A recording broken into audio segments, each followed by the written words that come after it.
에너지 분야의 멘토를 모시고 청소년과 또 대학생이 직접 MC를 봐가지고 궁금한 것을 물어보는 진로 멘토링 TV입니다. 자, 오늘 진행 맡을 두 분의 MC분들 각자 자기소개하겠습니다. 먼저 저는 지식을 큐레이션하는 지식 PD 고우성입니다. 네, 반갑습니다. 네, 박수. 네, 안녕하세요. 저는 일상과 전공을 아우르고 싶은 인재상이 되고 싶은 지금 원광대학교에 재학 중인 진재규라고 합니다. 네. 반갑습니다. 자, 근데 그 일상과 전공을 아우른다는데 어떤 일상을 아우르고 싶은 거예요? 전공은 이해가 되는데 어떤 일상? 네. 그만큼 저의 이제 전공을 이제 일상에 더 접목시켜가지고 좀 전공을 좀 살리고 싶다고. 전공이 뭔데요? 화학입니다. 화학. 그럼 일상에다 화학을 어떻게 접목시키는 거죠? 예를 들면 뭐 이제 연구직 같은 걸 해서 네. 이제 좀 더 저희 일상과 관련되게 예를 들어 약이나 어? 제약 아니면은 뭐 저희 일상 세제 이런 거 있잖아요. 네, 좀 더 네. 일상에 좀 더 접목시킬 수 있는 그런 직업을 갖고 싶다는 거죠. 아, 나중에? 예. 아, 네. 단순히 연구만 하는 것이 아니라 예. 뭔가 좋습니다. 네. 자, 그다음. 네. 네, 안녕하세요. 저는 저번에도 MC를 한번 봤었는데 이번에도 기회가 좋게 마련돼서 MC를 보게 된 미래의 유재석 이현정입니다. 반갑습니다. 아, 미래 유재석은 이해가 되는데 네. 에너지는 별로 관련이 없는 것 같은데 미래 에너지가요. 네. 제가 문과거든요. 네네. 그래서 에너지에 관심이 많다는 건 거짓말이지만 조금 관심이 있습니다. 네. 네. 일단 에너지가 좋아요. 당연하죠. 네. 물론이죠. 에너지가 네, 좋아요. 네, 그죠? 당연하죠. 자, 그럼 오늘 그 게스트신요 전북대학교 이성호 교수님이십니다. 네. 네, 안녕하세요. 반갑습니다. 네네. 제가 오늘 그 이성호 교수님은요, 제가 이런 그 지식 방송을 제가 2006년부터 시작했는데 그 2008년도에 삼성동에서 조그만 골방에서 그때 이제 이런 장비가 아니라 조그만 노트북에서 웹캠 켜였고 예. 그때 이제 이렇게 둘이서 예. 신재생 에너지 관련돼 가지고 이제 토크를 나눈 적이 있죠. 예. 네. 오늘 오랜만이다. 그러니까 한 14년도니까 6년 만에 뵙는 거네요. 그렇네요. 네네.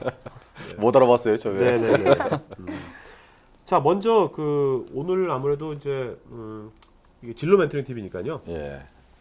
그 교수님은 대학교 때 예. 또 아니면 고등학교 때 어떤 학생이었습니까? 이런 뭐 에너지에 대해서 엄청나게 관심 있는 학생이셨습니까? 아니요, 뭐 그냥 어떤 학생이셨어요? 평범한 학생이었고요. 네, 네, 일단 대학 가서 음. 또 자기 실력에 맞춰서 네, 네, 직업 선택하고 열심히 살겠다는 생각, 그냥 성실한 학생. 네. 그렇게. 그럼 대학교 때는 전공이 뭐 어떤 걸 주로 관심 저는 있었어요? 공대 네, 입학을 네. 했었고요. 뭐 그 학교 때, 대학교 때 공부 별로 안 해서 네, 네, 네. 그 얘기하기 좀 그렇고요. 네, 네. 예. 그러면 뭐 에너지 분야는 예. 꼭 그 분야가 전공이 예. 뭐 학부 때 꼭 뭐 에너지 뭐 관련된 학과를 안 나오더라도 예. 우리가 에너지 분야에서 일을 할 수 있는 겁니까? 그렇죠. 예. 네, 에너지 관련이라는 게 뭐 이과도 그 구체적으로 그 이과적인 계통에서 그 직접 연구도 할 수 네네. 있지만 네. 또 에너지 정책 같은 경우는 또 아, 문과 네네. 영역이고요. 예. 그래서 뭐 에너지가 사실은 뭔지 잘 모르잖아요. 네. 안 보이는 거니까. 네. 그래서 어려운 거기도 한데 사실은 전기, 그다음에 우리가 열 네. 이런 게 에너지죠. 네네. 뭔가를 움직일 수 있는 네. 또 일을 하게 하는 네. 일할 수 있는 이게 에너지인데 하여튼 뭐 추상적이긴 하지만 네. 뭐 전공은 다양한 계통에서 에너지를 다루고 있습니다. 네. 자, 이제 한번 알아보도록 할까요? 이제 독특하나요? 네. 제가요, 고우성 PD님께서 그 교수님께서 네. 그 에너지, 아니, 잠시만요. 신재생 에너지 센터장으로 계셨다고 들었는데 예. 거기서 계시면서 가장 힘들었던 점은 무엇이었어요? 신생센터라는 곳이 에너지관리공단에 네. 있는 산하기관이고요. 네, 주로 무엇을 하는 거기가 기관인가요? 우리나라 그 신재생 에너지의 연구 개발하고 보급하고 그다음에 기업들 이렇게 산업화하는 일을 총괄하는 기관이에요. 예. 그래서 제가 센터장을 해서 뭐 제가 직접 뭐 연구한 건 아니고 그러니까 연구 개발 어느 연구 과제가 필요한지 전문가들 그 통해서 의견을 수렴하고 네. 과제를 책정한 뒤에 정부에서 내려오는 예산들이 있습니다. 그 중에서 심사해서 선정하고 제대로 연구하는지 이제 감독하고 네. 이런 일을 하는 거고요. 그다음에 이제 태양광, 뭐 풍력 이런 재생에너지를 보급해야 되잖아요. 네, 그렇죠. 보급하는데 정부 예산이 있습니다.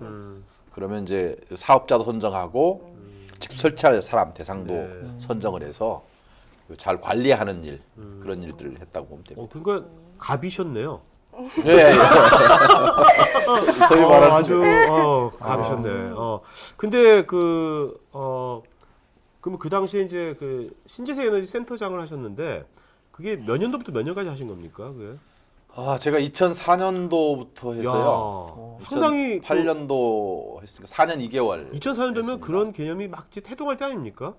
지금도 우리나라 신재생 에너지가 본격적으로 네. 국가에서 정책으로 다루고 그다음에 연구 개발하고 보급하고 그다음 기업들 투자해서 일자리 창출하고 하는 네네. 그런 일 본격적으로 한 게 2004년도부터라고 보면 되고요. 네. 그때 당시 그 산업자원부 산하에 신재생에너지 과가 새로 만들어지고 네. 그리고 이제 본격적으로 정부가 신재생에너지를 이제 개발도 하고 보급도 네. 하겠다. 네. 이렇게 해서 신재생에너지 원년이다 이렇게 한 게 2004년도였고요. 그리고 그때부터 해서 4년 2개월을 제가 했었습니다. 그래서 네. 사실은 예산도 뭐 적었던 1,900억 정도 했었는데 2004년도에 제가 나올 때 2008년도는 그때 8,400억까지 올라갔었으니까 네네. 쭉 해마다 이제 그 신재생에너지 관련 예산들이 늘어났었고요. 또 당시에는 그 고유가가 시작되는 그러니까 이 에너지, 그 석유 네네. 이런 게 소위 그 배럴당 그 20불 정도였다가 네. 2008년도는 뭐 147불까지 올라갔었습니다. 이렇게 쭉 꾸준히 요즘 최근에 유가가 60불 상승될 뭐 때인데 떨어졌잖아요. 지금은 이제 많이 아주 떨어졌지만. 또 갑작스럽게도 떨어지고 있긴 한데 그런 때라서 관심도 높아졌을 때고 그다음에 그 기후 변화라고 여러분들 많이 매스컴 통해 들을 텐데 기후가 온도 상승 때문에 그다음에 여러 가지 기후적인 재앙들이 많아지고 있어서 네. 그게 에너지 사용으로부터 나오는 온실가스, 이산화탄소 때문에 발생한 일이라 그에 대한 대응을 한다 이렇게 해서 신재생 에너지에 대한 관심이 굉장히 높아져가는 시기였습니다. 그 시기가. 네. 그리고 지금도 마찬가지고요. 그래서 하여튼 뭐 저로서는 소중한 기회였던 것 같고요. 그래서 이 자리도 있는 것 같고요. 네네. 어떻게 우리나라 원조셨네요, 원조. 신재생 에너지의 어떤 정책을 처음 입안하시는 원조셨네요. 실제로 어떻든 정부가 본격적으로 예산 투자를 하고 그렇게 해서 연구가들도 많이 모이게 됐고 네네. 또 이쪽 정부 아니었던 분들도 다시 연구를 시작하기도 했고 네네. 또 기업도 뭐 대기업들 다 참여했죠. 삼성, 네. LG, 현대 뭐 다 네. 중견기업, 중소기업 다 참여해서 사실은 이제 붐을 초기에 일으켰던 그 멤버들 중에 저도 있다고 보면 되겠습니다. 네, 알겠습니다. 그러면 신재생 에너지도 되게 다양한 종류가 있는데요. 네. 그럼 지금 현재 우리나라에서 주력으로 삼고 있는 신재생 에너지 사업에는 그럼 어떤 게 있을까요? 이제 먼저 그 신에너지하고 재생에너지를 줄여서 우리나라 신재생에너지라고 부르고 있어요. 그게 원래 다른 겁니까? 예. 신에너지가 있고 재생에너지가 있군요. 그럼요. 근데 그 신에너지는 그러니까 기존의 화석연료를 변환해서 사용하는 에너지이고요. 네. 그러니까 그 재생에너지하고 신에너지는 전혀 종류가 다른 개념입니다. 네네. 그러니까 수소나 연료전지나 네. 그다음에 석탄 IGCC라고 있습니다. 네. 이런 종류를 신에너지라고 정의하고 있고 네. 석탄 IG에 그거 영어로 뭔가- IGCC라고 하는데 석탄을 네. 지금 고체잖아요. 네. 이걸 가스화해요. 아. 고온으로 해가지고 가스로 만들어서 쓰거나 네.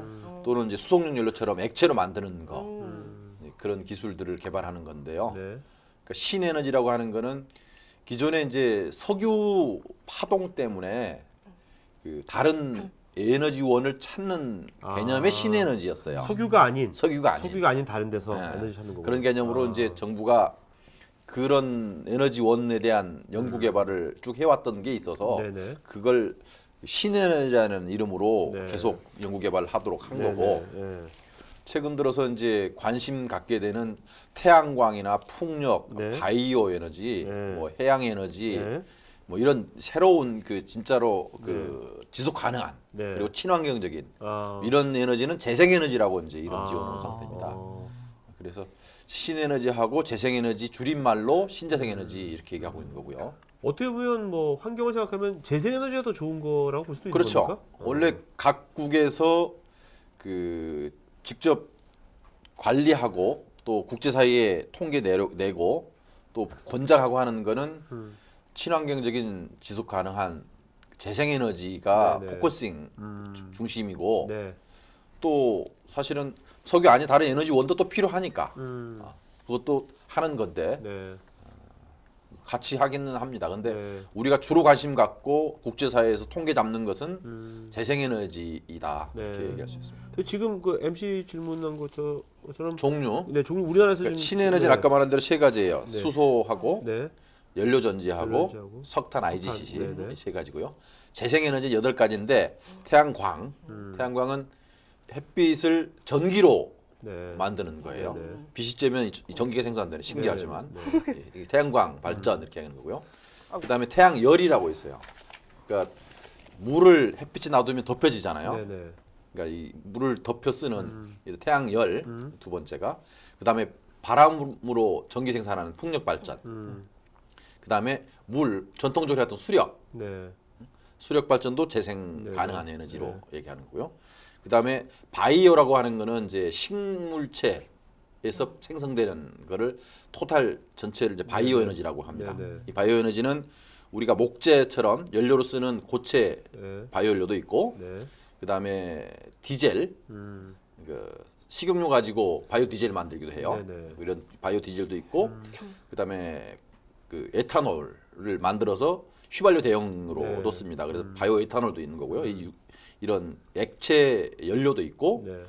그다음에 매립지에 가스가 나오는데 그 메탄이지만 네. 매립지 가스를 모아서 발전도 하고 연료도 씁니다. 네. 그 바이오 에너지 가스를 활용하는 그래서 바이오 연료는 쓰레기에서 다양하게 나오는 있습니다. 겁니까? 쓰레기에서 나오는 거죠. 어. 이런 바이오 연료가 또 재생 가능 에너지고요. 네. 그다음에 이제 바다 해양 에너지가 또 그 맞아요. 재생 가능 에너지인데요. 해양 에너지 종류도 많습니다. 그러니까 이 우리나라처럼 조석간만의 차이가 많은데 뭐, 물 들어올 때만큼 네. 올라갔다가 네, 물 네. 빠지면 내려가잖아요. 물 가뒀다가 물 떨어지는 거 가지고 발전하는 게 조력 발전 네, 네. 이렇게 하는 거고 그다음에 울돌목처럼 물살이 빠르잖아요. 네. 이 수평 이동 가지고 그 터빈을 돌려서 발전하는 조류 발전. 네. 물이 흐른다는 거 해가지고 네, 네. 조류 발전이라고 하고 그다음에 뭐 파도 이렇게 치잖아요. 네. 그러면 상하 운동을 가지고 이 압축 공기를 가지고 발전하는 네. 이거 이제 파력 발전이라는 것도 있고요. 그다음에 바다는 이 깊은 바다하고 낮은 바다하고 온도 차가 나는데 네. 그게 뭐 15도 한 20도 정도 차이 나면 거기에 또 이 전기를 생산할 수 있어요. 온도차 발전이라는 것도 네, 있고 네. 다양하게 있어요. 네. 어쨌든 이런 해양 에너지 토탈해서 재생 가능 에너지라고 얘기하고 있고요. 그다음에 이제 폐기물 에너지도 그 재생 가능 에너지라고 하고 있어요. 네. 폐기물 이런 거 말이죠. 네, 근데 이제 폐기물 종류도 여러 가지가 있어요. 그러니까 목재 같은 이런 그 식물성에서 유래된 거는 재생 가능 에너지로 국제사회에서 분류하고, 그다음에 비닐이나 플라스틱이나 이런 거는 이제 원래 화석연료 생산되는 거거든요. 네. 네. 이런 건 재생 가능 에너지로 분류 안 하는 게 국제적인 흐름인데 네, 네. 우리나라는 그냥 전부 폐기물이면 다 그냥 아, 폐기물 에너지로 해가지고 재생 에너지 분류를 하고 있어서 네. 사실 국제사회 나가면 좀 창피한데. 네. 예. 그러니까 심지어 그 정유 시설 일반 그 뭐 SK, LG, 현대 이런 네, 네. 큰 정유 회사들 있잖아요. 거기에 그 정제해야 하는 석유를 정제해서 뭐 휘발유도 만들고 디젤도 만들고 그렇죠. 뭐 경유도 만들고 다 네네. 하는 건데 네.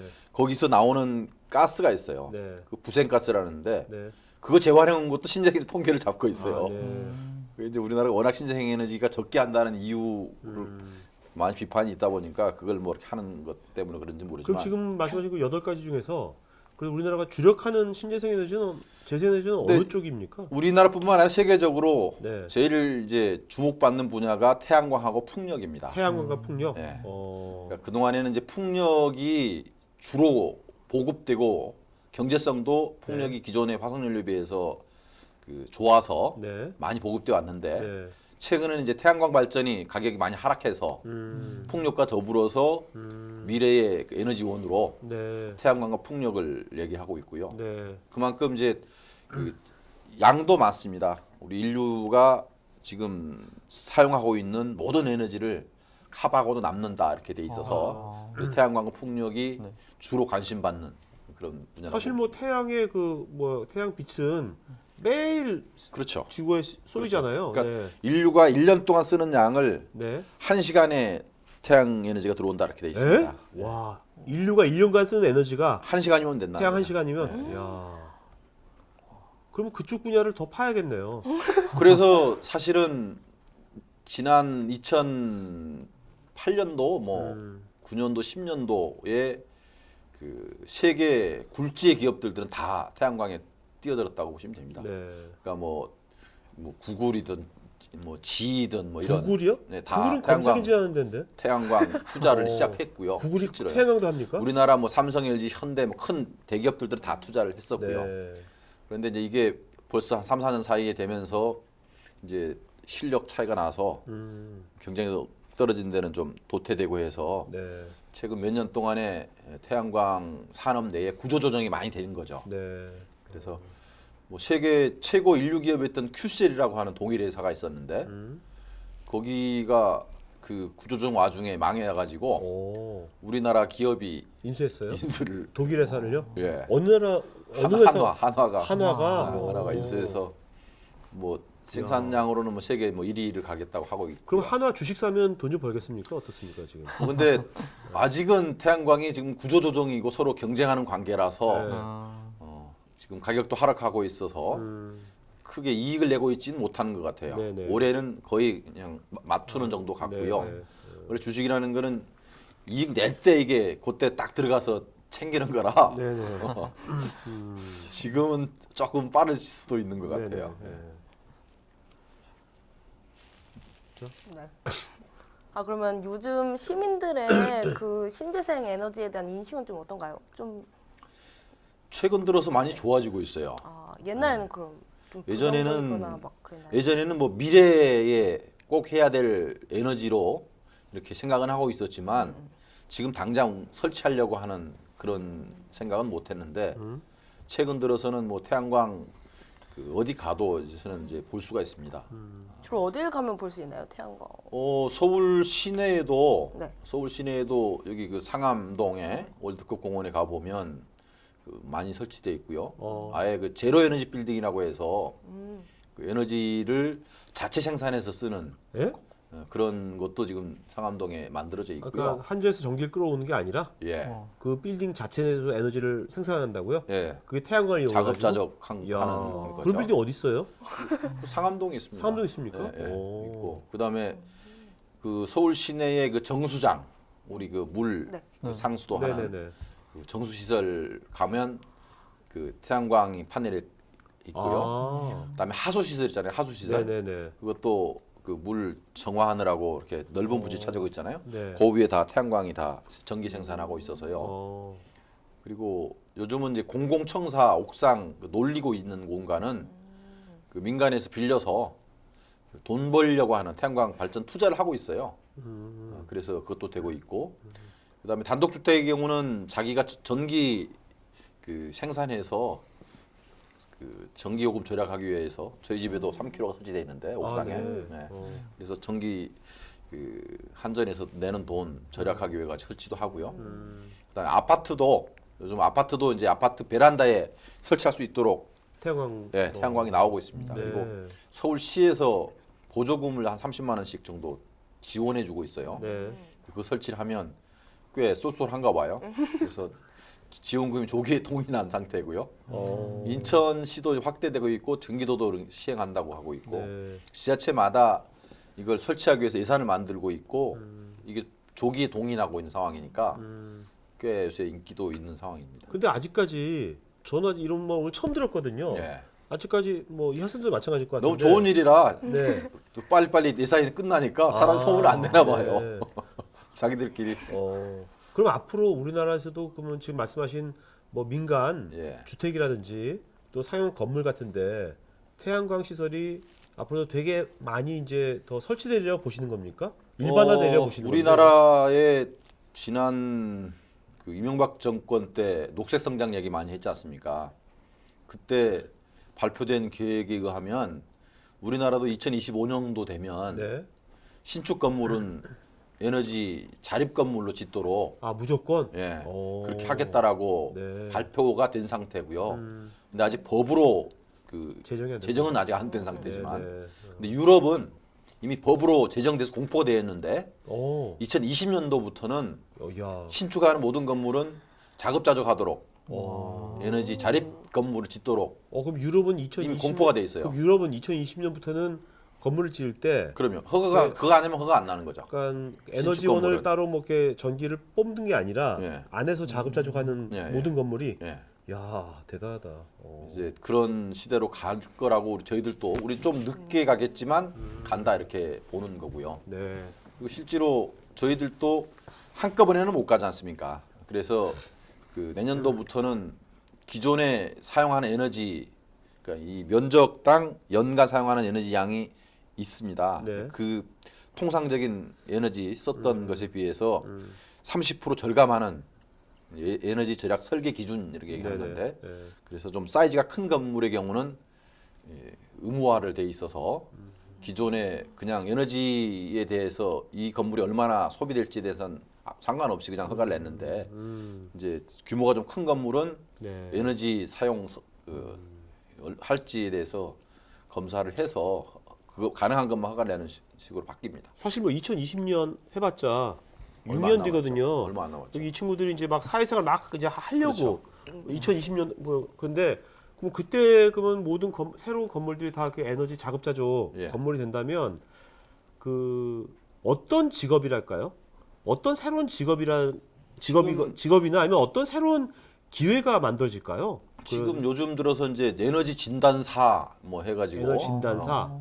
그런 그 교육하는 곳도 많고 네. 또 그쪽에 직업들도 늘어나고 있는 상태 같고요. 음. 서울시에서도 뭐 진단사 교육도 한번 했던 적도 있었고요.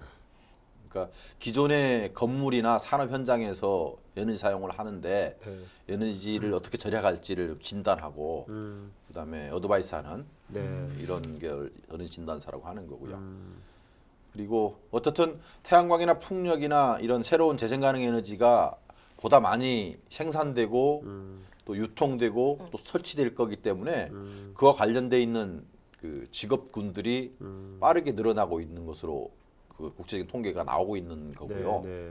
저희 나라도 뭐 태양광에 종사하는 인원이 10,000명이 넘는 것으로 이제 파악되고 네. 있는 상황이라서 그쪽에 그 새로운 산업이 만들어지면 그쪽에 이 인력들이 직업들이 네. 만들어지는 거죠. 뭐 건축가 같은 것도 좀 바뀔 것 같아요. 건축가도 예전에는 이제 에너지 건축가가 관점으로 사실은 에너지 개념이 전혀 네, 없었는데 그러니까요. 네, 네. 네. 지금은 이제 에너지에 대해서 그렇죠. 공부를 해야 되는 상황으로 네. 된 거죠. 인테리어 디자인도 마찬가지고. 그렇죠. 네. 우리나라 뭐 전기 가격이 너무 싸서 그 전부 전기 조명으로 사실은 그렇죠. 인테리어를 하든 뭐 네. 익스테리어 바깥 그 조명도 그렇게 됐었는데 이제 에너지 가격이 비싸지게 되면 다른 방법이 동원돼야 네, 되겠죠. 네. 어떻든 좀 개념이 좀 바뀔 것 같아요. 네, 네. 그리고 그 전 지구적으로 지금 이 기후 온난화 문제가 다 관심사고 또 2020년도부터는 선진국, 개도국 다 합쳐서 이 온실가스 저감을 위해서 공동 노력기로 지금 합의되어 있는 상태고 네. 내년도 이제 파리에서 구체적인 방법론을 정하기로 지금 되어 있는 상태거든요. 그렇게 해서 어떻든 그 수준이 뭐 지구 온도를 현재 산업화하기 전에, 그러니까 화석연료를 대량으로 쓰기 시작하기 이전에 네. 온도에 비해서 네. 계속 온도 상승되고 있지만 2도 이내로 상승을 억제해야 네. 지구상의 생물이나 인간이 계속 생존할 수 있는 조건이 된다. 그래서 우리가 이 지구에서 오래 살려면 온도를 2도씨 이내로 유지하려면 네. 온실가스를 줄여야 된다. 이게 이제 공통의 관심사예요. 네. 이것에 대한 합의가 내년도 있을 예정인데 그게 이제 목표가 타이트하게 잡힐지 좀 더 좀 루즈하게 잡힐지 모르겠지만 어떻든 내년도 파리에서 결정이 될 거라고 생각이 돼요. 네. 그렇게 되면 이제 이 에너지에 대한 관심도 더욱더 높아질 거고 에너지를 그동안에 우리가 좀 너무 이제 소중하게 안 사용했다면 좀 더 소중하게 사용하게 되는 상황으로 갈 것 같아요. 네. 저 최근에 보면 이제 원전 같은 거에 대해서 논란이 많잖아요. 그럼 그거에 대해서 좀 이렇게 대체할 걸로 이제 태양광이 되게 네. 각광받고 있는데 과연 그러면 지금 되게 지금 저희가 그 원전에 좀 의존을 많이 하잖아요. 그럼 네. 그걸 어느 정도까지 대체할 수 있을까요? 지금 지난 일본의 그 원전 사고가 나서 네. 지금 일본이 지난 11년 이후부터 지금까지 원전 가동 안 하고 지금 그 지난 11년, 12, 13, 14년 여름을 이렇게 나고 있는 상태예요. 그러니까 기본적으로 원전 없이도 네. 그 산업도 유지되고 살아간다라는 거를 현재 보여주고 있는 상태이고요. 아, 일본 아직까지 원전 안 쓰고 있는 네. 겁니까? 이번에 그 일본에 총선이 있었어요. 네, 아베가 아베가 이겨버리면서 이제 아베 정권은 원자력을 가동하겠다라고 하고 있어서 어떻게든 뭐 이제 선거 승리하고 아베는 나서 참 또 이래저래 마음에 안 들어. 마음에 안 들어요. 어. 그래서 가동을 이제 강하게 드라이브 걸 것 같긴 한데 네. 어떤 현재 그런 상태고요. 독일, 오스트리아, 이태리, 그 뭐 스웨덴 이런 나라들은 아예 이제 원전 안 하기로 결정을 했고 기존에 사용하던 원자력 발전기를 독일은 7기를 스톱을 시켰고요. 네. 2022년도면 기존에 쓰던 원자력 발전이 수명이 다 한대요. 그러면 다 없애는 것으로 결정이 됐고 그렇게 이행하고 있어요. 네.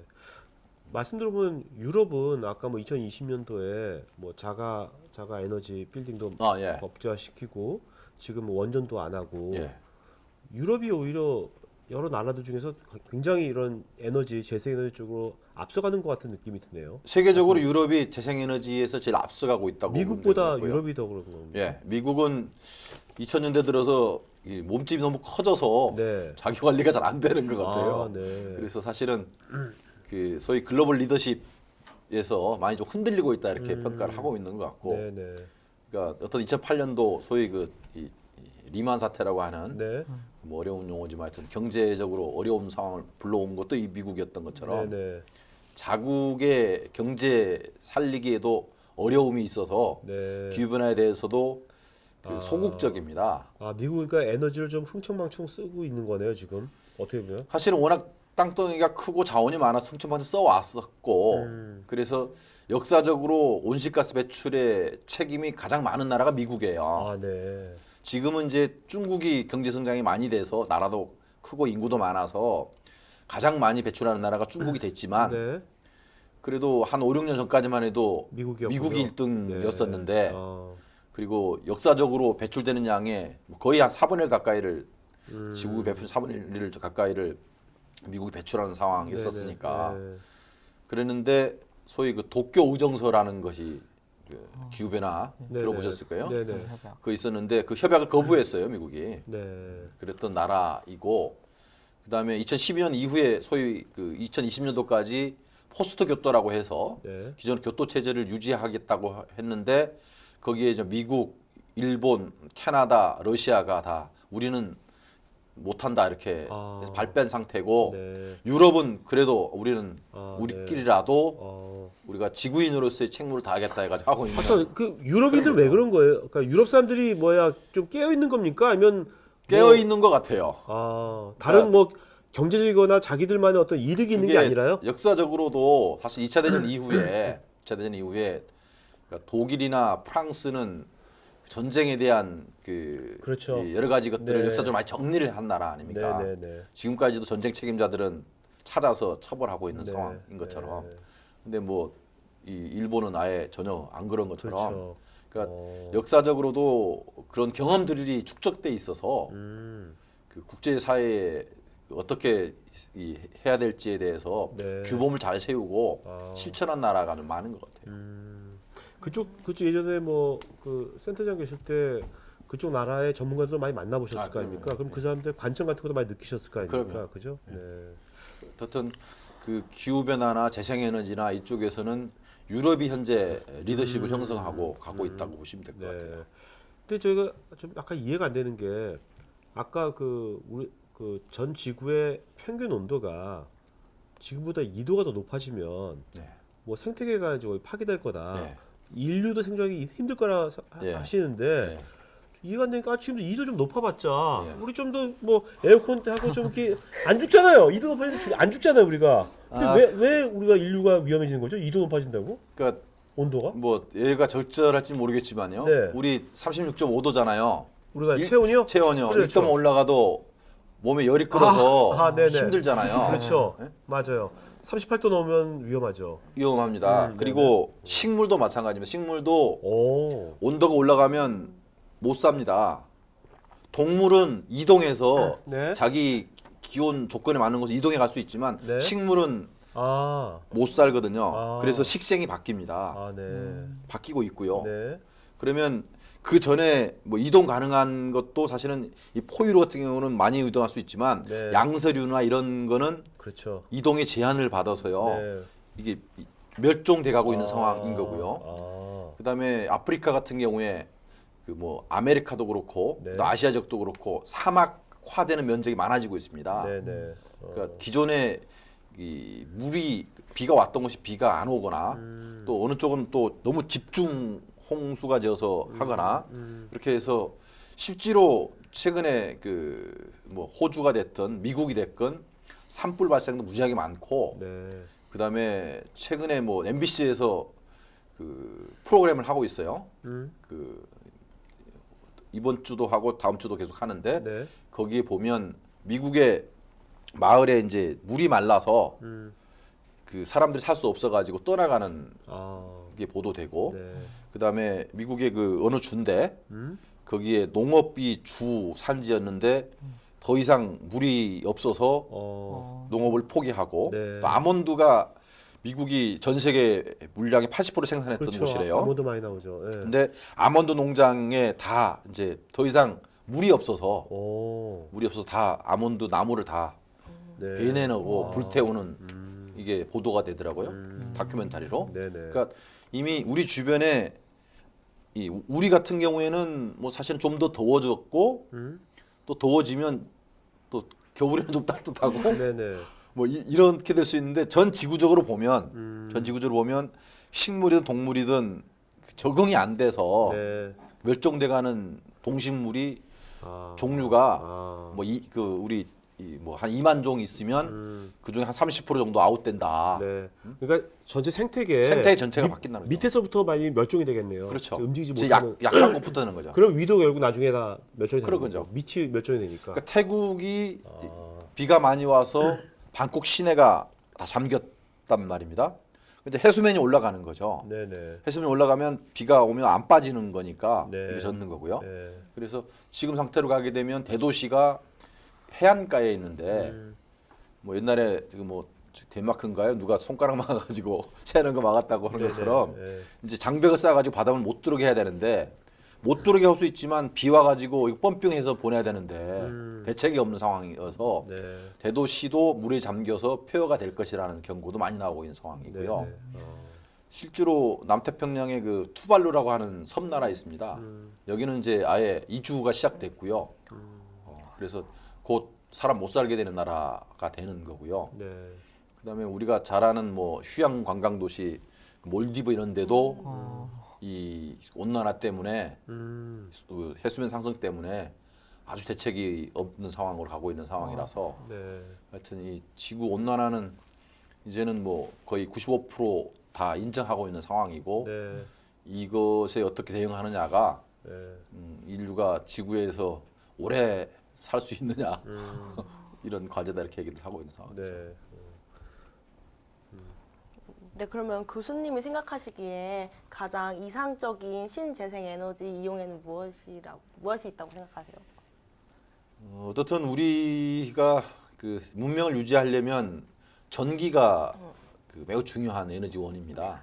그리고 그 태양광이나 풍력 이게 다 전기 생산하는 기술이니까 온실가스 많이 발생하는 석탄이나 석유, 가스 가급적이면 적게 사용하고 네. 그다음에 태양광 풍력들을 좀 더 많이 보급해서 지구 온난화 좀 방지도 하고 그래서 우리하고 우리 후손들 때의 이런 여러 가지 재앙도 닥칠 거라는 거거든요.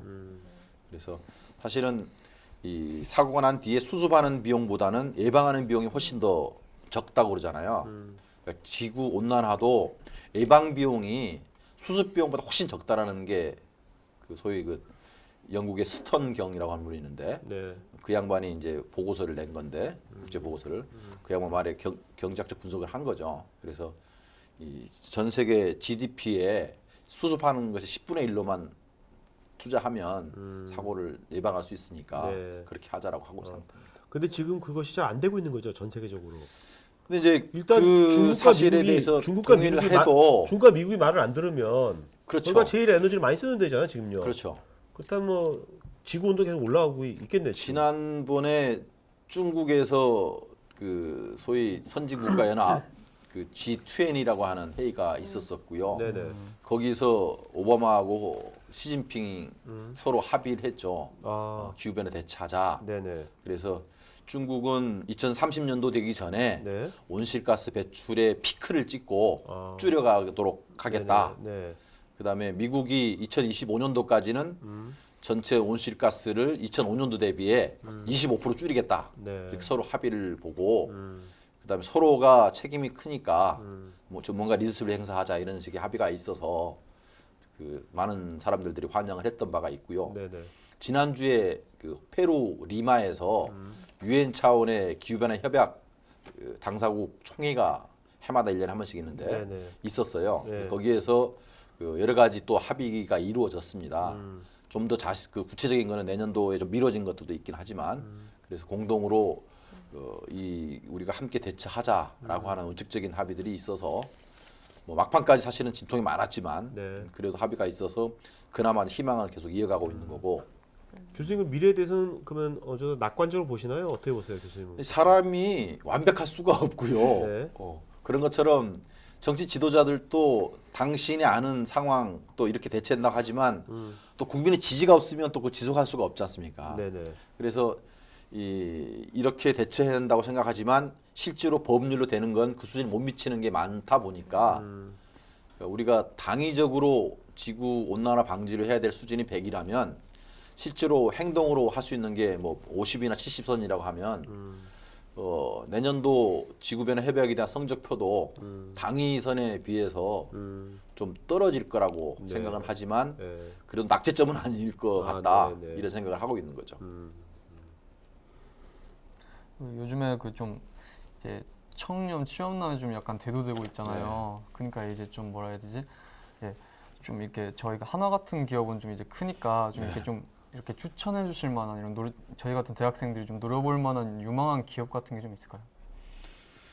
신재생 에너지 관련해서. 찾아보면 이제 그 신재생 에너지 기업들이 네. 많이 있어요. 여러 가지 그 뭐 대기업들도 하니까요. 그다음에 중견 기업들도 있고요. 그래서 그 중에 이제 찾아봐야 되죠. 근데 그 어떤 기업을 굳이 추천하기가 좀 그런데. 네. 에너지 요새 또 젊은 친구들이 또 창업도 많이 하는데 예.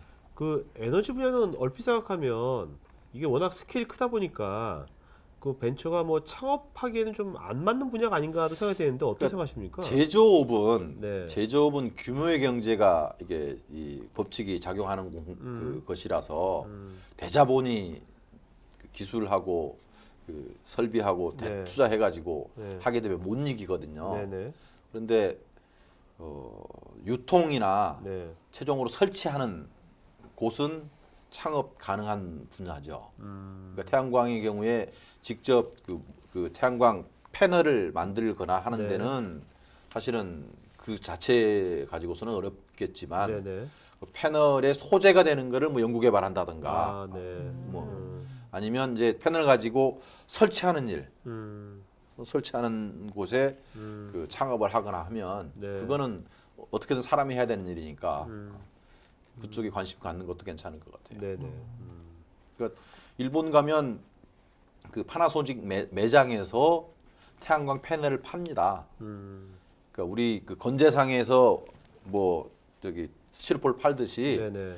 그걸 팔아요. 네. 그리고 거기서 설치를 하고 우리 삼성전자가 뭐 세탁기나 냉장고 AS 하는 것처럼 태양광도 설치하고 AS 하는 상황으로 갔습니다. 네네. 앞으로도 이제 태양광은 이미 우리 생활 속으로 들어올 거기 때문에 그걸 직접 한 지역에 뭐 꾸준히 사무실을 가지고 네. 그 태양광만 가지고 먹고 사는 그런 사람들이 제법 창업해서 이루어지고 있죠. 네.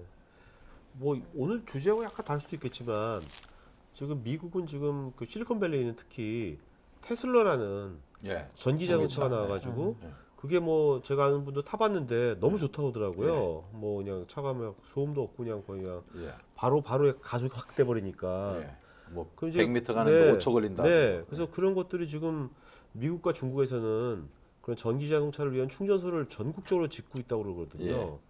그렇다면 그런 이제 앞으로 이런 자동차도 전기 자동차 같은 거 많이 생기면 예. 그것이 아까 기후 변화라든지 예. 예. 환경에도 좋은 건가요? 그게요? 어떻게? 지금 그러니까 우리가 전기나 이런 에너지를 쓰는 곳이 네. 전기를 직접 사용하는 곳이 있고요. 음, 산업 현장에서 열그 수요가 있어서 네. 가열할 때 네. 거기 쓰는 게 있고 그다음에 이제 건축물에서 음. 냉난방 수요가 있는 거고 그다음으로 이제 큰 곳이 수송용 에너지입니다. 네. 수송용 에너지는 대부분 이제 이 기름을 석유를 가지고 경유든 뭐 휘발유든 썼는데 이걸 대체하는 게 이제 아까 얘기했던 바이오 디젤이나 바이오 에탄을 가지고 네네. 그 대체할 수가 있고 네. 그게 한계가 있다고 봐서 전기 자동차를 사용하면 된다 해서 전기 자동차가 나오고 있어요. 네네. 그리고 그 전기 자동차가 사용하는 전기를 이제 태양광이나 풍력 이런 재생가능 생산하면 아, 그러니까 전기장치 충전소의 그렇죠. 그 에너지 소스가 이제 태양광이나 네, 풍력이 되는 풍력이면 아. 전체적으로 다 해결이 된다 해서 아. 전기 자동차에 대해서 많은 개발도 하고 있고 보급도 하고 있고 있어서 앞으로는 전기 자동차가 미래 자동차가 될 가능성이 많다 이렇게 보고 있고요. 네. 그리고 말씀하신 테슬라하고 중국 뭐 여러 기업들이 있는데 그 축전지 가지고 하여튼 뭐 요새는 뭐 축전지 회사가 자동차 회사가 될 가능성도 있는 정도로 네네. 많이 빠르게 바뀌어가고 있는 것 같아요. 그러니까 어떻게 보면 전기 자동차가 많이 그 대중화가 되면 이 신재생 에너지 네. 수요도 되게 많이 늘어나겠네요. 그렇죠. 시설물도 그렇죠. 같이 더불어 가지고. 네. 어. 우리 한전 본사 지금은 이전에 갔지만 저기 삼성동에 있을 때 네. 거기 충전소도 태양광 충전소로 네. 만들어 두기도 했었고요. 서울 시내도 몇백 개가 지금 충전소가 만들어져 있습니다. 근데 네. 아직 전기차가 많지 않아서 제대로 아직 적게 활용되고 있고 제주도가 시범 지역이에요. 전기차 네. 시범 지역이어서 제주도가 활발하게 전기차가 그 보급을 하고 있고 네. 또 제주 시내나 뭐 제주도 가면 쉽게 볼 수 있습니다. 전기차가. 그래요? 예. 나 한 번도 못 봤지. 아니 보면 금방 봅니다. 네. 근데 그렇게 되면 이제 요즘 사실 그 대학생들이 또 가고 싶은 직장 중에 하나가 현대자동차, 뭐 한전, 뭐 그렇거든요. 네. 그렇다면 이제 만약에 뭐 시나리오대로 전기 자동차가 되게 대중화가 되고 또 이제 그 전기 에너지가 아니라 태양광이나 풍력을 통한 그런 에너지로서 우리가 활용한다면 그 두 개 회사는 뭐 이거 그냥 개인적인 관점으로 보는 거예요. 두 개 회사의 미래는 예. 10년 뒤쯤에는 네. 어떻게 될 거라고 생각하십니까? 그 현대자동차도 전기자동차를 하겠다고 최근에 좀 늦은 거 아닙니까? 근데? 정의선 사장이 네. 적극적으로 의사표명했다는 얘기가 네네. 있었는데요. 네. 뭐 늦었다고 할 때가 제일 빠르니까요. 과거로 돌아갈 수가 없으니까 네네. 지금이라도 열심히 해야 된다고 생각하는 거고요. 네. 그리고 어쨌든 뭐 열심히 하면 음. 그만큼 투자를 하면 저는 아직 성과는 있을 거라고 보고요. 네. 아직 뭐 지배적인 사업 주체가 만들어진 상태는 아니니까 네네. 이거는 뭐 해볼 수 있다고 생각하는 거고요. 한전도 이제 뭐 석유, 석탄, 뭐 원자력 여기에 주로 의존하는 발전을 하는데 그렇죠. 이제 재생에너지 열심히 하겠다고 지금 지난번 발표도 하고 했으니까 네. 그쪽으로 그 변화를 해야 될 시점이라고 보는 거고요. 그러니까 영국의 블룸버그에서 기존의 그 화석 연료를 기반으로 한 발전소 네. 회사들에 대해서는 그 디스카운팅이라고 하죠. 그 레이트 네. 신용 평가를 좀 내렸어요. 앞으로 미래가 좀 암울하게 보는 거군요. 예, 예, 미래를. 예. 그다음에 미국도 마찬가지다. 미국 S&P도 네. 기존의 그 화력 발전 회사들의 신용 등급을 하향 하향. 조정했습니다. 그러니까 미래를 그래서- 암울하게 보는 거네. 예. 그래서 더 이상 한전은 이제 가지 마. 더 이상 화석 연료에만 의존해서는 곤란하다. 포트폴리오를 다양하게 가져가고 또 이런 미래 등장하는 것들에 주목해야 된다 하는 게 네. 일반 뭐 돈 투자하는 사람들의 시각이 이미 그렇네요. 그 레이트를 조정하는 정도가 네. 됐으니까요. 그리고 아까 저는 이제 그 뭐야 그 자가 발전하는 건물들이 예. 막 생기면 예. 그러면 사실 각자 요새 뭐 우리가 뭐야 네트워크 시대처럼 예. 각 건물이나 개인들이 막 에너지를 막 생산해내면 그럼요. 그리고 서로 같이 공유해 버리고 그럼요. 공유경제처럼 그러면 구태여 한전 같은 그런 회사가 있을 필요가 있겠나? 그러니까 이게- 제레미 리프킨이라고 하는 미국 교수가 있어요. 네, 제가 그 제일 좋아하는 양반이- 분 중에 한 네, 명입니다. 제3의 네, 네. 그 산업혁명 네. 쓰기도 하고 네. 그다음에 최근에 또 에너지관리공단에 초청해서 그 강연도 네, 했습니다. 네.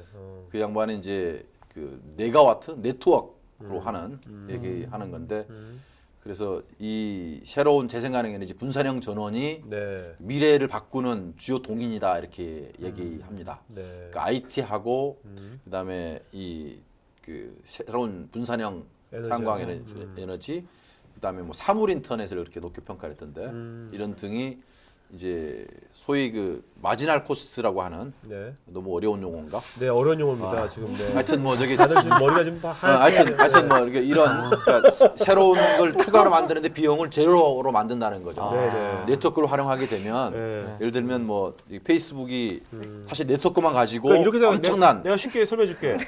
앞으로 카톡에서 에너지를 그렇죠. 주고받는 거야. 그렇죠. 아유. 그렇게 생각해. 야, 나 에너지 좀 줘 하면 나 카톡을 주는 네. 거지. 그런 시대로 되고 프로슈머 해가지고 아, 소비자가 생산도 네. 하고 소비도 하는 프로덕션도 알겠지? 하고 네, 그렇게 프로슈머도 설명하시니까 하는 프로슈머도 조금 이해하겠네요 시대로 이제. 가면 그러니까 이모티콘처럼 너무 어려웠어요. 이모티콘처럼 에너지가 왔다 갔다 하는 거지. 저뭐 네, 전혀 오케이, 달라지는 오케이. 거예요. 우리 집에서 오늘 에너지 100 나왔거든. 줄게 주는 거지. 네, 그렇죠? 네. 그런 시대로 이제 간다는 네. 겁니다. 그래서 예전에는 뭐 석탄 석유는 한 곳에 매장돼 있어서 먼저 발견한 자가 그 권력하고 딱 짜서 모든 걸 다 통제하는 사회였다면 지금 누구나 에너지 생산하는 시대로 가게 되면 네. 이제 권력도 평준화가 된다. 그러니까 생산을 하고 눈이 생산 그 눈이 쉽게 네트워크로 구도 전달할 평준화가 수 된다. 있고. 네. 그런 시대로 간다 해가지고 하여튼 제레미 리프킨이 유명해졌는데 아마 이제 그런 시대로 갈 거예요. 그런 시대가 이 친구들이 나중에 뭐 한 30대가 됐을 때는 네. 그런 지금- 시대가 올까요? 지금 현실화되고 있습니다. 조금씩 조금씩. 네. 한꺼번에는 안 가는 거니까 네. 지금 뭐 예를 들어서 그 제로 에너지 빌딩 네네. 우리나라도 여러 개 만들어져 있습니다. 그리고 건설 회사들도 그걸 지어서 자기가 우리는 이런 앞서간 회사입니다라고 홍보용으로도 쓰고 네네. 있고 네. 그다음에 뭐 환경 관련 기관도 그 시범 사이트를 만들기도 하고 네. 지자체도 아까 서울시 말한 것처럼 만들어서 네. 홍보도 하고 그다음에 개인이 쓰는 그 일반 주택도 자기는 이런 방향으로 가야 된다 생각해서 그 뭐 홍천에 몇 군데 소위 패시브 하우스라고 하는 게 있습니다. 네. 그래서 전기 바깥 공급 안 받고 들어본 것 소수 생산하는 같아요. 거예요. 패시브 네. 하우스를 지어서 네. 하는 것도 있고 그렇게 해서 러브하우스 들어본 거 아니야? 아니요, 패시브하우스 들어봤습니다. 에이. 네, 그런 게 있어요. 네. 그래서 이미 그 우리 눈에 확 대세로 느끼지는 않지만 소위 그 일찍 적응하고 하는 분들은 요즘 뭐 크리에이터라고 그러잖아요. 새로운 소리를 만드는. 네. 그다음에 얼리 어댑터. 그다음에 팔로워. 뭐 이렇게 쭉 가는 거니까 그렇게 가고 있다 이렇게 보시면 됩니다. 말씀 들어보니까 아까 진재규 학생이 자신을 뭐 일상하고 뭐 그걸 전공을 네. 융합시키고 싶다고 그랬는데 예. 그런 것처럼 이런 에너지의 이런 흐름을 잘 파악하면 예.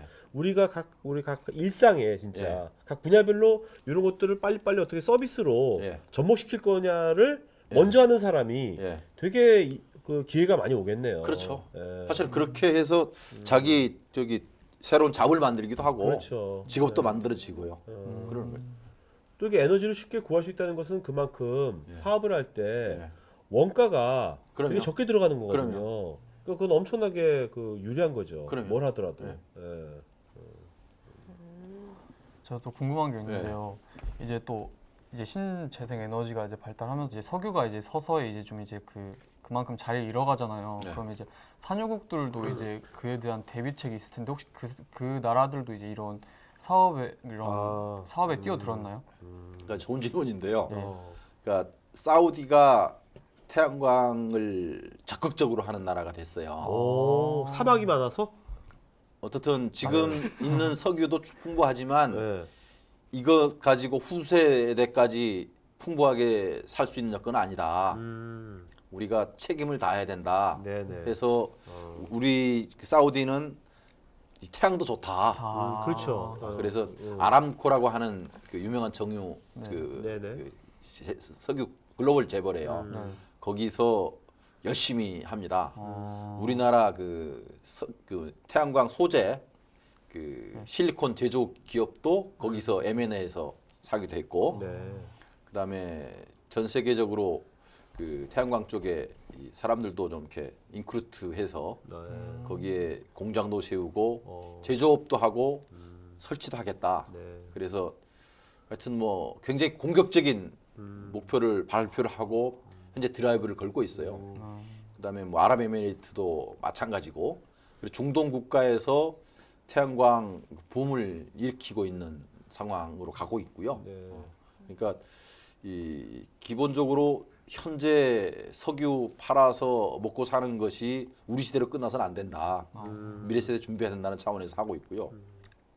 또 하나 최근에 이제 석유 가격이 폭락이거든. 어떻게 보면 네. 생각지 그쵸. 못했던 일이 벌어지는 건데요. 아, 왜 이렇게 된 거예요? 아니, 두 가지라고 생각을 해요. 올라가는 거 아닙니까? 왜 확 그 떨어진 거예요, 이렇게? 일단 뭐 이 태양광 풍력들이 이제 경제성을 확보해 가지고 아. 새로 이제 대규모로 태양광 풍력들이 설치되기 시작했어요. 아. 그래서 그 영향이 있다는 거 하나 하고, 아, 네. 두 번째는 미국이 셰일 가스하고 셰일 오일들이 개발되면서 뭔지 몰라요, 이 친구들은. 그래서 설명해 주세요. 미국의 기존의 석유가 아닌 네. 비전통 석유나 가스가 개발돼서 이제 자립하겠다고 가고 있어요, 미국이. 네. 그러니까 이제 거기에 대응하기 위해 가지고 뭐 이제 가격을 좀 더 유지하려면 공급을 줄여야 되잖아요. 네.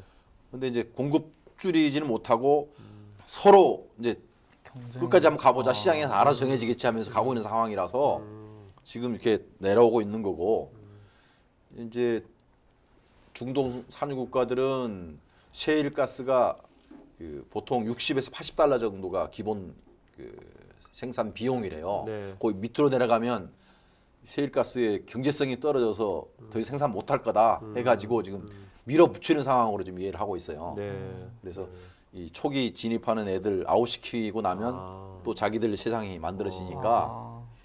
그렇게 해서 지금 그런 작전을 지금 오펙 어떻게 보면 지금 미국이랑 그럼 원래 산유국들하고의 싸움이 있네요, 경쟁이죠, 지금요. 경쟁.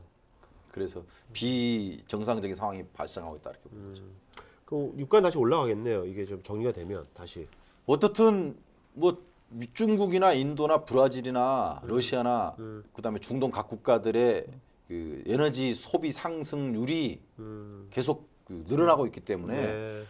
어떤 아. 그 에너지원이든 공급이 돼야 되거든요. 네네. 근데 이제 재생 가능 에너지가 뭐 빠른 속도로 들어오긴 하지만 기존에 또 것들은 또 줄이진 않고 있는 거기 때문에 정상화될 거라고 보는 거죠, 가격이. 네네. 네. 자, 뭐 또 궁금한 거. 아, 그러면 그런 신재생 에너지를요, 활성화하려면 정부의 지원도 좀 필요하다고 생각하는데, 그럼 교수님이 생각하시기에 정부가 좀 지원해줘야겠다 이런 게 있나요? 아, 좋은 질문이에요.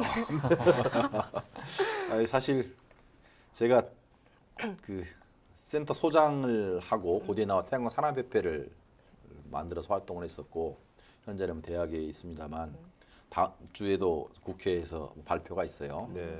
현재 우리나라 그 의무제를 하고 있어요. 그러니까 한전이 생산하는 전기의 일정 퍼센트를 신재생 에너지로 공급하도록 공급 의무화제도를 시행하고 있어요. 네. 여러 가지 이제 제도 보완책에 대해서 논의하는 자리가 있는데, 그러니까 이 다른 나라에 비해서 우리가 목표가 너무 낮고, 그래서 외국처럼 좀 더 많이 했으면 좋겠다. 그리고 지금 있는 제도도 여러 가지 허점들이 많으니까 이걸 잘 좀 보완해서 갔으면 좋겠다는 생각을 해요. 그러니까 너무나 이 우리 정부에서 뭐 중요하다고는 하지만 돈 들어오는 건 적으니까 그래서 원자력 너무 중심적으로 가고 있다 이런 생각을 많이 해서 사실은 원자력은 이 선진국가에서는 이제는 일본 사건 이후로는 그다지 이제 주목 못 받는 그 에너지원이 된 거고 지금 그나마 한 게 열심히 많이 하는 게 이제 중국하고 인도, 중국, 한국, 인도 이런 순서예요 사실은. 아, 네. 러시아 뭐 그러니까 사실은 우리나라의 경우는 그래도 이제 OECD 가입 국가, 선진국가 연합에 들어가 있는 나라인데 너무 원자력에 너무 신경 쓰느라고 이 재생 가능 에너지 쪽에 너무 소홀한 것 같아서 아, 그게 항상 좀 안타까운 네. 상황이에요. 그 우리나라가 어떻게 이게 이 재생에너지 관련돼서는 선진국은 아닌 거네요. 그렇죠. 다른 산업에 비해서 예. 전자라든지 뭐 다른 그 산업에 비해서는 그렇습니다. 네. 그러니까 사실은 2004년도에 본격적으로 했다는 거는 그때 이제 노무현 정부 들어서서 이게 본격적으로 네. 해보자 해가지고 네. 시작한 거였고요. 네. MB 정부 들어서 녹색 성장하자는 이 슬로건까지는 굉장히 좋았는데 실제로는 또 원자력으로 네. 올인하면서 아, 우리나라 많은 기업들이 들어왔다가 네. 제대로 해보지도 못하고 어, 혹한 이 구조정식이 맞아서 네. 접거나 망하거나 어려운 시기를 현재까지도 좀 겪고 있는 상황이고 네. 새로운 박근혜 정부 들어서서는 관심이 있는지 없는지도 잘 확인이 안 되는 네. 뭐 그런 상황이라서 네. 사실은 좀 안타까운 상황입니다. 이게 일자리 창출의 주요 수단이라고 해서 그러니까 MB 정부 때 태양광은 제2의 반도체 산업으로 키우겠다. 풍력 산업을 제2의 조선 산업으로 키우겠다는 얘기를 했었고 현 정부도 똑같이 그 얘기는 하고 있지만 네. 그에 걸맞는 돈이 안 들어오고 있는 상황이다 보니까 네. 기업들도 초기에 다 들어왔다가 삼성이나 현대 다 들어왔다가 지금은 하나둘 발을 빼는 상황으로 가고 있어서 네. 좀 답답한 상황입니다. 네. 사실은. 교수님도 지금 그 학교로 가신 지는 얼마 안 되셨죠? 예, 작년에 작년에. 뭐 그런 상황에 아, 답답하셔가지고 일단 그런 상황이 교수하시면서 반망을 하시는 거구나 지금 일단. 저는 뭐 나름대로 이걸 좀 그 정책적으로 잘 서포팅하자 그러기 위해서 국회 쪽도 많이 다니고 네. 또 관료들도 만나고 해서 뭔가를 해보려고 노력합니다만 이 정권이 한번 바뀌게 되면 그 5년 동안의 정책 기조라는 게 정권 그렇죠. 초기에 네. 대략 정해지고 사실은 뭐 작년까지 국회에서 많은 활동을 했습니다만 전체 방향이 정해지고 나니까 네. 또 다음 정권을 기대하는 상황처럼 돼 있어서 네. 답답하죠. 야, 다음번이 몇 년 또 기다려야 되잖아요. 2, 3년 그죠? 그만큼 또 이런 신재생 에너지 관점에서 보면 우리나라가 좀 더 발전하는 것은 좀 더 좀 시기를 좀 어떻게 좀 놓치고 있는 것 거네요, 같아서요. 지금. 네. 지금 태양광 풍력 제일 열심히 한 나라가 중국이에요. 네. 중국이 자리 잡고 쓸고 지나가게 되면 그 뒤에 우리 자리 있을까 사실은 걱정되는 거죠. 네. 궁금한 게 있는데 태양광 같은 경우에는 좀 이렇게 면적이 많이 필요하잖아요. 그럼 약간 이제 면적 면에서의 효율성 같은 것들도 이제 문제가 많이 대두되고 있는데 예. 그런 거에 대해서는 좀 아, 어떻게 이제 좋은 질문하셨어요. 네. 그러니까 우리나라 그래서 뭐 태양광 설치할 수 있는 우리나라 작은 땅덩어리라서 없다 이렇게 얘기를 하잖아요. 그러니까 저는 쉽게 설명해요. 1km 설치하는데 네. 그 면적 얼마 드는지 계산해 보면 소위 판넬 하나가 가로 세로 1m하고 1.5m예요. 네. 그게 250와트가 나와요. 네. 250와트를 4개 하면 1000와트고 네. 1000와트가 1kW예요. 그렇죠. 1kW죠. 네. 그러면 1.5 1m가 곱하기 하면 1.5 제곱미터잖아요. 네, 네. 4장이면 되잖아요. 네. 네. 그러면 4를 곱하면 6제곱미터잖아요. 네. 6제곱미터면 1kg가 되잖아요. 네. 네. 그죠? 예, 1km. 네, 1kg 설치하는데 6제곱미터면 돼요. 그죠? 그러면 그 원자력 한 개가 100만 킬로라고 그래요. 아, 100만 킬로면 1kg에 100만 배잖아요. 네. 100만 킬로면 1kg 100만 배죠. 네. 100만 배. 1kg에 100만 배예요. 100만 배. 네. 그러면 면적도 100만 배가 필요하잖아요. 600만 제곱미터. 600만 제곱미터가 네. 되는 거죠. 예. 600만 제곱미터. 예. 이거는 제곱 킬로미터로 하면 예. 6 제곱 킬로미터예요. 6 제곱키 갑자기 수학이 되네. 그러니까 계산기 가져와요. 메타하고 킬로미터는 1000배잖아요. 네, 그렇죠. 1000m 곱하기 1000m가 1제곱미터잖아요. 네, 네, 네. 그럼 공이 6개 붙어요. 아, 네, 네. 아. 그렇죠. 그렇죠. 똑같아요. 그러니까 네. 1 아. 킬로 설치하는데 6제곱미터가 필요하면 네. 그의 100만 배는 1기가와트라고 그래요. 네, 네.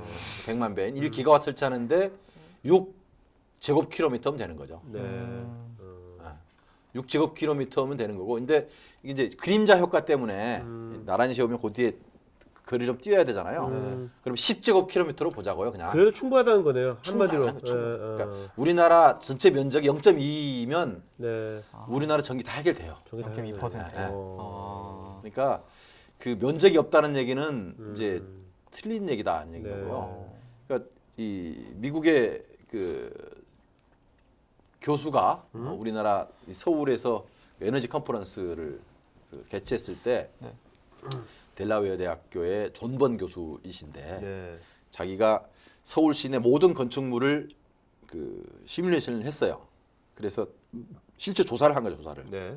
그래서 설치 가능 면적을 찾아봤더니 최대 하게 되면 30%까지는 그 태양광 설치 가능하더라. 아, 네. 거기에 뭐 여러 가지 공조 시설도 올라가 있고 뭐 공원도 만들어져 있으니까 다 설치 못 하고 그 위에다 설치하면 되니까 30% 정도 설치하게 되면 서울시가 쓰는 전기의 30%를 어. 커버 가능하다는 걸 네. 자기가 그냥 한 게 아니고 구글 지도 가지고 전부 다 실제 조사를 해가지고 네, 한 네. 보고서가 발표된 바가 있고요. 네. 요즘은 이제 태양광 설치할 곳이 없어서 우리 전기 얼마 못 한다는 얘기는 거의 안 해요. 그래서 정부 정책에서도 처음에는 아예 안 되는 걸로 막 했다가 네. 최근에는 많은 부분들 좀 수용을 해서 전향적으로 이제 정책도 바뀌고는 있죠. 네. 뭐 그렇다고 확실하게 좀 제대로 됐냐면 그것까지는 안 갔지만 개선 중이에요. 네, 그런 상태입니다. 그러면 선진국들은 어떠한 방법으로 신재생 에너지를 개발하고 있나요? 그러니까 대표적으로 이제 그 덴마크 같은 경우는 바람이 많은 나라다 보니까 아, 거기는 덴마크가 전체 전력이 30%를 커버를 해요. 바람으로요. 오. 네. 오. 야. 발전기만 가지고. 네. 그다음에 이태리 같은 경우에 이 늦기 시작했어요. 얼마 안 됐지만 이 태양광 발전이 5%를 커버를 해요. 어. 네. 금세 이렇게 만들어진 거죠. 그러니까 이 독일 같은 경우에 풍력, 태양광, 바이오, 수력 네. 이거 합쳐가지고 전체 전력이 25%를 커버를 해요. 어, 네. 우와. 그러니까 엄청나게 빠른 속도로. 우리나라 몇 달라지는 프로 거고요. 커버합니까 지금? 우리는 지금 2%가 안 되죠. 2%가 안 돼요. 어. 전체 합쳐가지고 수력까지 다 포함해가지고 2%가 안 네. 됩니다. 어. 그래서 좀 뭐 우리에서는 한다고 하기는 좀 창피한. 네. 사실은 국제 이 컨퍼런스 가서 사람들 그 통계 자기 상황 발표할 때 보면 기가 죽죠. 네. 기가 죽고. 근데 그다음에 뭐, 이것을 우리나라가 근데 지금 되게 많이 경제 성장한 이유 중에 하나가 이제 삼성이 전자가 이제 반도체 산업을 네. 이제 많이 일으킨 거지 않습니까? 뭐 현대 자동차를 만들었고, 네. 포스코는 이제 제철을 했고 그런 것처럼 이런 이제 국가가 안 움직이더라도 네. 에너지 신재생 에너지나 이런 쪽에 민간 기업이 네. 반도체 하듯이 크게 투자해가지고 하면은 되는 건지 아니면 이런 분야는 국가가 개입을 해야지만 하는 건지 기본적으로 국가가 그 리스크 테이킹이라고 하는 것처럼 네. 그 위험을 같이 감수하고 또 그런 만큼 그러면 공공자금이 들어와야 반도체보다 더 되는 리스크하다는 겁니까? 반도체도 사실 그때 우리나라 이병철 회장이 엄청나게 산업체를 키울 때 다 정부가 리딩해서 한 거죠. 아, 네. 그리고 우리 뭐 가까이 그 김대중 정부 때 IT 할 때도 정부가 네. 리딩해서 한 거고 네네. 그나마 이렇게 IT 가지고 그나마 산업 유지하는 것도 그런 거고 네. 그래서 정부가 그 리더십을 발휘해 줘야 되는데 그게 안 되고 있어서 새로운 산업 창출 안 되고 있다. 저는 네. 그렇게 얘기를 네. 하고 있습니다. 네. 그러니까 그 제2의 반도체 산업이 돼야 되는데 태양광 산업이 그렇죠. 그러려면 어. 뭐 일본이든 미국이든 중국이든 우리나라가 그들이 투자하는 비율만큼 경제 규모는 차이가 있으니까 그래서 같은 비율로라도 우리가 투자가 돼야 되잖아요. 네, 그렇죠. 그래야 네. 기업이 해볼 수가 있잖아요. 네네. 근데 그 예산이 뭐 저기 일본이 우리보다 한 3배 많다 그러면 네. 총 절대 금액은 3분의 1 되더라도 네. 그래도 전체 비율은 네, 같은 비슷한. 정도로 돼야 되잖아요. 네. 그것도 안 되는 상황이니까 이게 제대로 어떻게 기업이 해보려고 해도 해볼 수 없는 상황인 아, 것처럼 네. 비춰지는 거고요. 그러니까 이 우리나라 뭐 석유화학도 그렇고 철강도 그렇고 자동차도 그렇고 그다음에 조선도 그렇고 지금 우리나라를 목에 살린 주요 산업이라는 게 IT도 마찬가지고 네. 전부 정부가 이 그 씨 뿌리고 물 주고 해서 키워온 산업이거든요. 네. 근데 이제는 그 전통 산업이 이제는 이제 결국 포화 상태가 돼가지고 네. 이제 이렇게 저렇게 밀려가고 있는 상황인데 새로운 산업을 키워가지고 또 우리가 먹고 살아야 되는데 국가 리더십이 없어진 거예요. 사실은 그 이후부터는. 네네. 그래서 이게 제일 큰 위기다 저는 그렇게 보고 있는 거고 네. 결국 새로운 산업은 세계적인 트렌드가 있는 거니까 지구온난화 대응하는 재생가능 에너지에 투자를 하고 그걸 우리가 키우고 우리 산업으로 만들어야 된다. 거기에 집중적 투자를 하자 이게 하고 있는데 네. 뭐 세계 경영기라서 답답한 거죠. 네. 너무 국가에만 의존하고 있는 거 아닌가요? 뭐 사실은 이제 삼성전자나 현대자동차나 정도 되면 이제 뭐 글로벌 기업이니까 자기들의 돈을 또 투자해야 되는데 불행히도 지금 그 경영 체제라는 게 그 자기 임기가 있어서 네. 이 장기간의 투자는 자기 내 임기 내에 돈을 못 벌면 자기 쫓겨난다는 생각부터 하니까 전문 경영이 있네. 네, 전문 경영인 제도라는 게 사실은 그렇죠. 그래서 그게 안타까운 것 같고요. 그러니까 오너 경영인은 뭐 그 정도 롱텀으로 투자하는 것에 대해서는 너무 자신 없어 하는 것 같고요. 오너가 네. 오히려. 그래서 결국 정부가 리딩해 준 주체가 없이 그 뭔가 투자하려고 하면 그거는 뭐 겁이 나서 못 하는 거고 네. 전문 경영인은 자기 영역이 아닌 거고 그래서 누군가는 뭔가 끌어줘야 되는데 돌파할 수 있는 자가 없는 것 같아서 그러니까 한화가 저렇게 태양광을 열심히 하는 거는 그게 저 김승현 회장 큰아들 김동관이라는 친구가 휠이 꽂혀서 이걸 하고 있어요. 네. 그러니까 그 오너가 그나마 다행이네요. 그나마 다행인 다행인 거죠. 거네요. 그나마 다행인 거죠. 유일하게 그 한화가 그래도 여기 그렇습니다. 배팅하고 있는 거네요. 하나가 있고 그나마 이제 OCI가 또 자기가 투자하고 있어서 어쨌든 두 개 기업은 뭐 글로벌 기업으로 태양광 분야에서 네네. 자리매김 현재 하고 있는 상태이고 네. 뭐 크게 뭐 큰 변수 없으면 그 글로벌로 자기 위치 잡지 않을까 이렇게 생각하고 있는 네. 거죠. 알겠습니다. 자, 그럼 이제 뭐 질문 이제 딱 하나씩만 더 하고 마치는 걸로 하죠. 정말 궁금한 거 있으면 하나씩. 저는 질문이라기보다 좀 교수님을 당황시켜드리고 싶은 네. 건데요. 제가요 운을 띄워드릴 거예요. 네, 네. 운을 이용해서 신재생 에너지를 이용해서 육행시 좀 지어주세요. 야, 삼행시도 아니고. 육행시. 삼행시로 해. 그냥. 어려운데. 어렵다. 너무 어려워요. 너무 어려워. 그럼 거절하시는 건가요? 네. 신재생만 하시죠. 삼행시로. 네. 신재생. 예, 그건 네, 할수 있을 것 같아요. 신재생으로. 예, 그러니까 어려우시다면 신나게. 에너지. 신나게 네. 신나게. 재생 재생에너지를 그 생산하고 보급하는 나라가 됐으면 좋겠습니다. 와 멋지십니다. 네. 자, 저는 이제 대학생이다 보니까 네. 좀 이렇게 신재생 에너지 관련해서 좀 대학생들이 경력을 쌓을 만한 이런 프로그램 같은 게 있을까요? 뭐 요새 그 인턴 사원들 가끔씩 쓰긴 해요. 미생처럼. 예. 미생처럼. 미생처럼. 예, 그렇긴 하는데 어쨌든 아까 말씀드린 대로 우리나라 태양광 풍력 기업들이 여러 가지 국제적인 환경 속에서 홀로 고군분투하다가 많이 좀 젊고 의기소침한 상태라 기존의 인원과 조직을 유지도 못하고 구조조정하고 있는 상황이라서 네. 그런 기회가 많지는 않을 것 같고요. 네.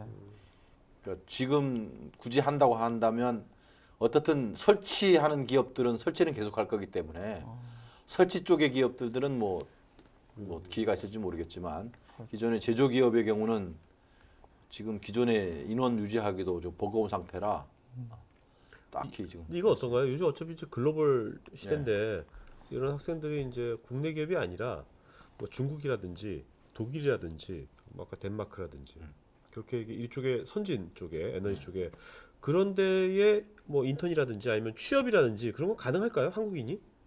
그 나라 사람이 아닌데 어떻게? 뭐 그거는 얼마든지 가능하죠. 근데 문제는 네. 제일 우리나라 사람들이 의학이잖아요. 과학이요. 네. 어. 그래서 그게 하나의 장벽이고 네. 그다음에 자기네 전문성이니까 그렇죠. 그리고 이제 캐리어도 쌓아야 되는 거니까 요즘 뭐 젊은 친구들 이제 글로벌 시대니까 국내 기업 그 뭐 국제 기업 그렇게 국제 기업 쪽으로 많이 좀 출하를 하는 것 같아요. 네네. 많이들 국제 기구도 좀 들어가면 좋겠고 아 국제기구. 그렇네요 진짜. 글로벌 기업도 네. 들어가고 있으면 좋겠고. 네. 자 그러면 이제 마지막으로 그 뭐 꼭 에너지 분야가 아니더라도 그 이제 지금 뭐 시대에 그래도 앞서가시는 이제 리더의 입장에서 이제 학생들한테 뭐 대학생 때 이거 하나만 해라. 네. 학생 때 요거 하나만 해라. 하나만 좀 말씀해 주시죠. 뭐 제가 하고 있는 일이 이제 재생 가능 에너지의 일이다 보니까 어떻든 기후 변화 심각성에 대해서 항상 생각을 하게 돼요. 네. 그래서 뭐 이제 그쪽에 직업의 기회도 많을 거고 또 그래서 또 어떤 직업을 갖더라도 기후 변화 관련해서 생각을 하고 또 그쪽의 길을 좀 많이 좀 찾고 전문성 쌓았으면 좋겠다. 네. 그런 생각입니다. 네. 또 오늘 뭐 우리 얘기 나누면서도 이제 에너지 뭐 산업이란 게 이렇게 흘러가고 있구나 세계적으로 그죠? 예? 네. 우리나라는 지금 어떤 지금 뭐 그 지금 처지에 있구나. 뭐 그다음에 기회는 또 여러 가지 것들을 그래도 좀 느꼈던 것 같아요, 그죠? 네. 네. 예. 자, 그럼 오늘 수계 씨는 오늘 그 교수님께 박수 부탁드리겠습니다. 네. 자, 오늘 그럼 이걸로요. 오늘 진로 멘토링 TV 마치는 걸 하겠습니다. 네. 고맙습니다. 네, 고맙습니다.